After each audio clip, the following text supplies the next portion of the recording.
Hi Huskies! Welcome back to my channel at dahil bagong tabas tayo, bagong kwento na naman ang ibibigay natin sa inyo for today's video. At pero kung bago ka lamang dito sa ating page, please do follow, like, and share po para lahat po ng mga videos natin ay updated ka. So ngayong araw pag-uusapan natin, so ano ba yung kaibahan ng private school at saka po dito sa public school? Number 1 po, syempre yung sweldo.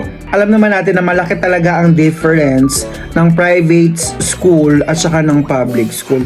Lalo na kapag ang private school ay maliit lang. Maliit na private school lang at kailangan lang ng experience ni teacher bago makapasok sa public school. Pangalawa, yung dami ng loads o kaya yung subjects na tinuturuan.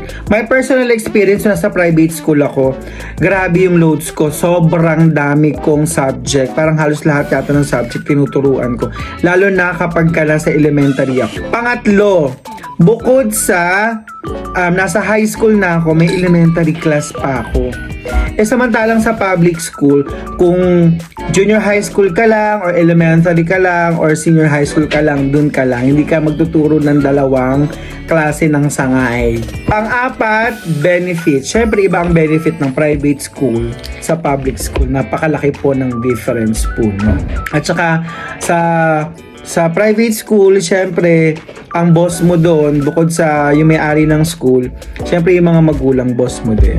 Dito sa amin, wala kaming boss, pero meron kaming mga coordinator at meron kaming principal. Yun po yung difference ng private to public school. Kaya yung iba talaga, gustong-gusto talaga mag-public school. At hindi ka basta-basta makakapag-public school kung hindi ka let passer. Sa ibang school kasi ng mga private school, kahit hindi ka po let passer, pwede ka magturo sa kanila. Lalo na kung meron kang professional education background, pwede ka magturo sa kanila.